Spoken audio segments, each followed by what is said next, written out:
So welcome back to another koi video. Basically in the past week it's been pretty busy, a lot of digging, a lot of head scratching in terms of working out how piping fits together, especially when it's spare bits of pipe. Well, the filtration system, as you know, I got the Nexus and the sieve and the Easy Pod. It also came with a bunch of pipe work, some of which was cut off because they couldn't actually physically set them off because they were solvent welded, which is understandable. So most of the weekend I've been trying to think out how to put the pipe in together, that sort of thing. I think I've managed to do it, and yes, some of you will hate me for using pressure pipe, but that's what I can afford right now, and it will be changed to solvent weld pipe, but I just want to get the filters up and running for summer. And then I've used rubber connectors so that during that time I will be able to just quickly switch out the pipe in for the solvent weld pipe. So before I get any kind of disagreement on using normal kind of pipe, and that's the reason why. So also, this is my koi channel, this is what I do. Doesn't necessarily mean that you have to follow along and do exactly the same as I do at home, but just this is my koi journey and how I'm doing things. So if I'm doing anything wrong, please point out, and I will try to show you my mistakes in terms of I know that I should be using solvent weld, but I just can't afford, and I'd rather get the filters up and running. Also, I should be cementing the bases for the filters. So again, I just want to get the filters up and running, and then that could be another job for another time, because I do at some point want to enjoy the pond. So in the last video you saw that we had the big fish move, we had the big koi that came through. Now I was a bit sceptical in terms of how they would cope, if they would survive even, because obviously the temperatures were a little bit lower. They were at 10 degrees, but they felt a little bit chilly in the air. So I've brought them back, put them in the ponds, and a few of them are showing signs of flukes. Well, I believe it's flukes. I did scrapes, and I did found costia and flukes, skin flukes.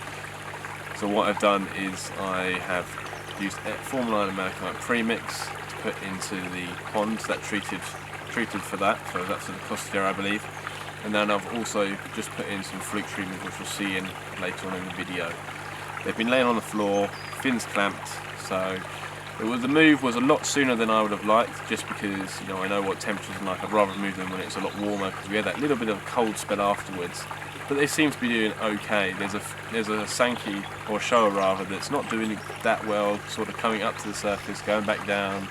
So bit of a worry there, could lose that fish, but I've done everything that I could do possibly right now. And I've also got some extra filtration going at the minute, and an extra air pump.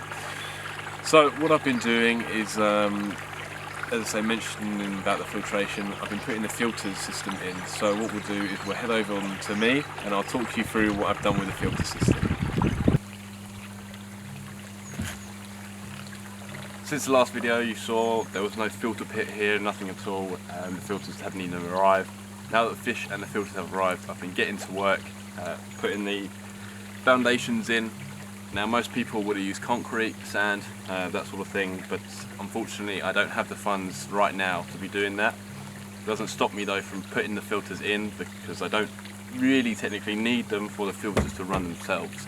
If I needed cement for the filters to run, then I think most pond filters would be very, very expensive. So what we're going to do is, there's a right angle swept elbow here, which is currently facing that way towards the cloverleaf CL2. What we need to do is bring that round about 85 degrees to then go into this sieve. What I'll be running is a sieve and Nexus combination.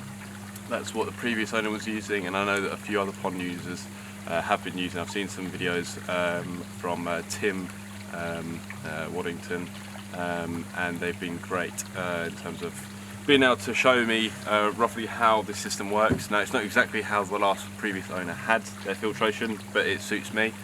So what I've done here is this is actually put down in level, because then the pond level just fits over the sieve piece just on this side here. I'm not sure whether you can see it in the camera right now, but I'll walk you through that in some video.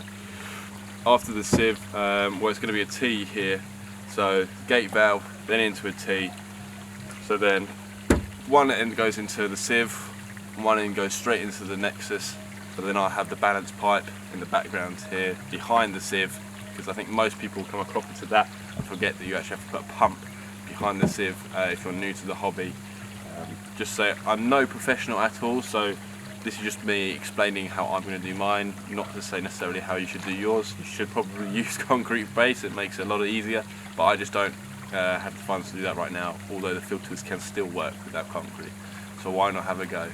So the balance pipe will be just behind me, about shoulder here, so it'll be coming in, gate valve, T-piece, straight into the sieve, straight into the nexus, and then just about here, this will be where there'll be a 4" to 1.5" adapter, where the water that's being pumped from behind the sieve will be pumped back into the main 4" pipe, and then that will go straight into the nexus, and then I'll have returns going in. So I'll walk you through the system just with some video so you can see how that might look. So from here, this will then, you can see my shadow, this will then go this way, so it's pointing towards the sieve. There'll be a T-piece here, so it means that the T can go straight into the sieve, and then it will go straight into the nexus along this way.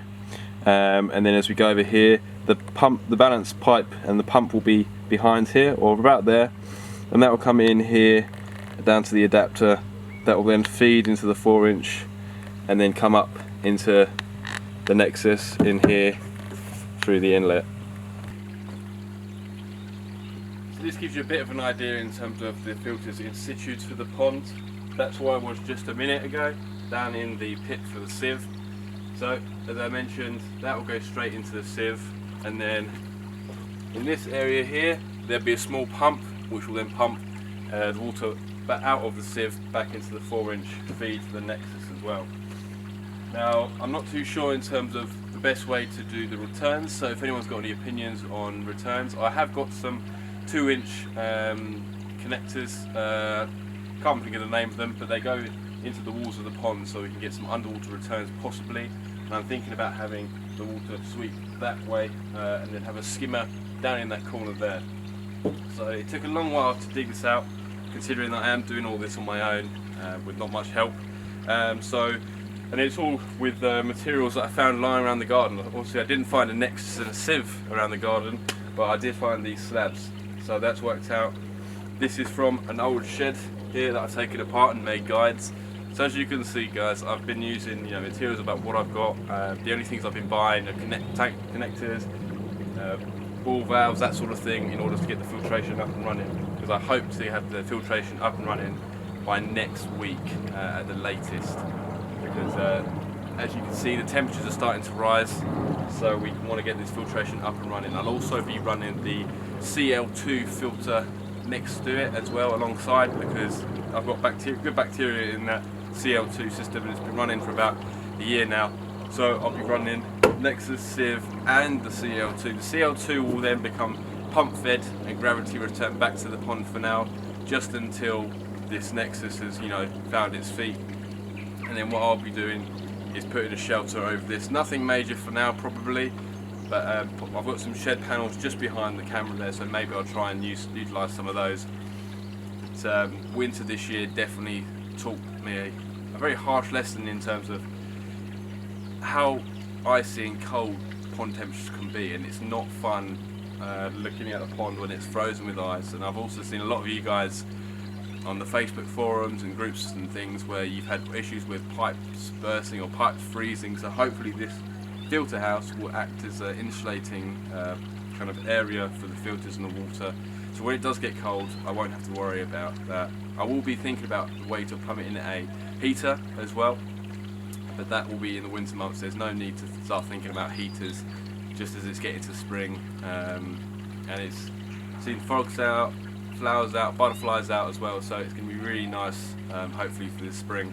And I've got a few more months till I go back to work, so fingers crossed I can get this up and running, because it will be nice to have this up and running. So I've got a system that's pretty bomb-proof. I'm sure Tim's said that at some point on one of the videos that he does on YouTube. If you haven't seen Tim's videos, go check them out. I'm currently reading Peter Waddington's book. I really do hope that it is Waddington, I think it is. His book about Nishikigoi. So that's a really good book.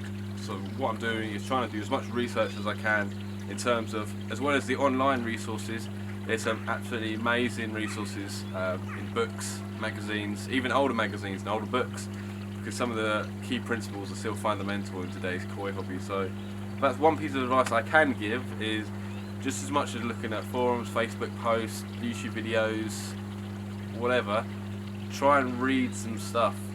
Get yourself some koi books. The older koi books are really good, especially if you're not sure on which koi you've got. Maybe you've inherited a pond, or you're not sure what species you've got, well not species, what varieties you've got rather, then it gives you a bit of an idea. And some of the older species that you'll be able to see there, or you can, there's just so much information you can learn from those books. I've definitely learned a lot, and I'm itching to go to Japan one day, possibly. So that's the filters so far. You might see it in another bit of this video that I'm putting out, but maybe it'll be in another video. I can tell you the filter house will definitely be in another video, because my main priority is getting these filters in.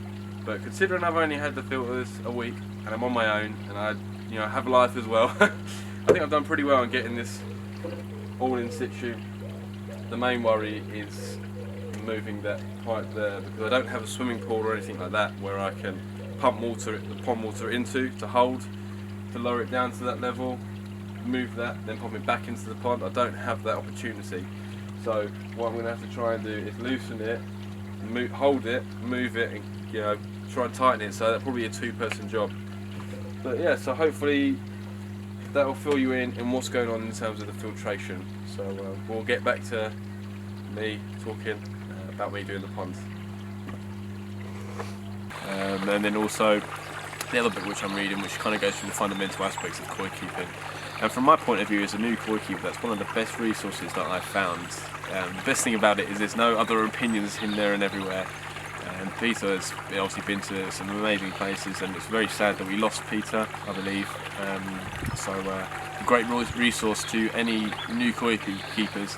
As much as trying to rely on the forums, also get yourself some books and reading materials so that you can try and have a go at things on your own, because you might actually learn a few things that you didn't know from online people, or online people might not know something.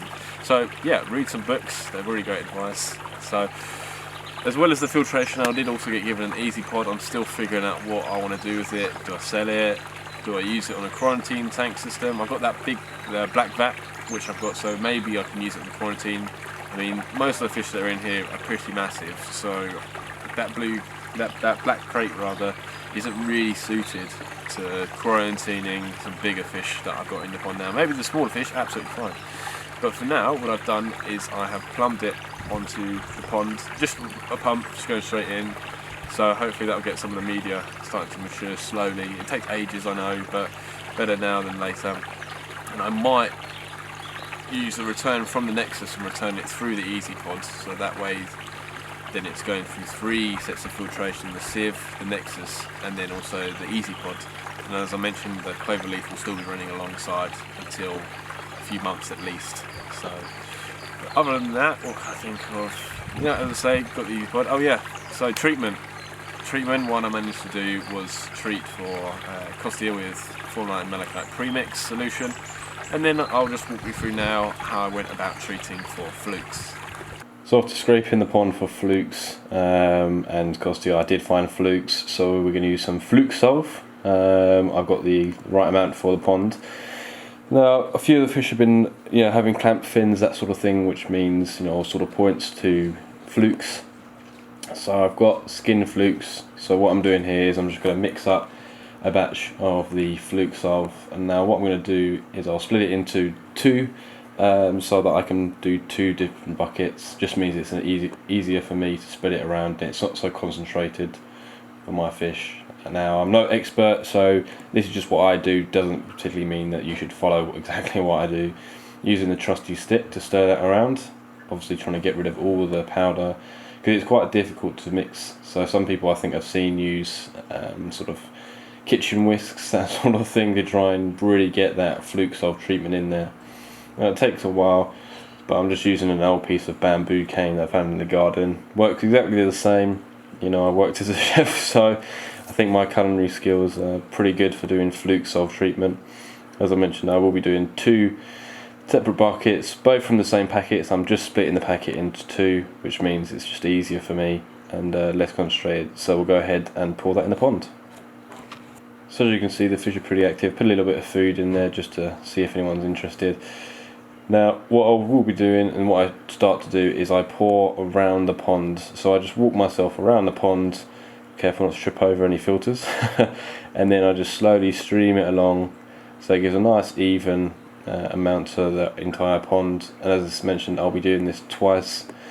So that's the fluke treatment going in. What I'll do is I'll scrape after a week's time just to see whether, you know, the flukes have produced or if they've gone. I don't think they'll be gone completely. I think every pond has a few flukes here and there in their ponds. So what I'm going to do is just do that a second time. So exactly the same process with my trusty bucket and cane, and it's just a bit of pond water that I've put in the bucket, nothing special. Mix that up again so that I can get that same consistency, and then what I'll do is I'll go ahead and then I'll drop that back into the pond as well. See, it's sometimes a little bit tougher, so good mix will do the job, but hopefully that should be do the trick for the fluke.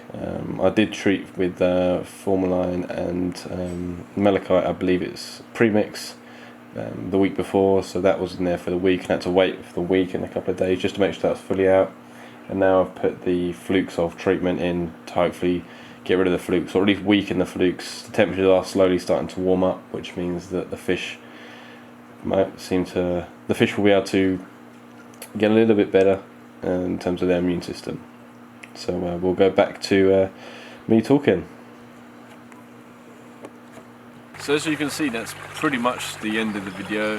I'm recording this before I've made the video, so I'm not quite sure how long or how short it's going to be. But what I will do is I'll leave you with a nice drone clip of the pond. And I am topless just because it was absolutely boiling hot the day I did this. So you'll see me sitting in this chair and the drone will fly down from there. So we will see you on the next episode. So hopefully you enjoyed it, and if you have any advice to give or just want to give a comment, no worries, really enjoy that. Oh, before I forget, we reached 500 subscribers, so thanks to everyone that subscribed. It does mean a lot, and it's not just a subscription. The fact is that I want to gain as many people as I can so that I can get as much advice, information, because koi keeping hobby is all about learning, and I'm all about that. You know, I've learned from loads of different people. There's some great people on the YouTube kind of platform, so they're brilliant people to look out for, you know. But yeah, that's it for today. So hopefully you've enjoyed it, and if there's any advice, please let me know. You know, I don't mind a bit of advice. I just want to try and enjoy the pond. You know, it's getting on now.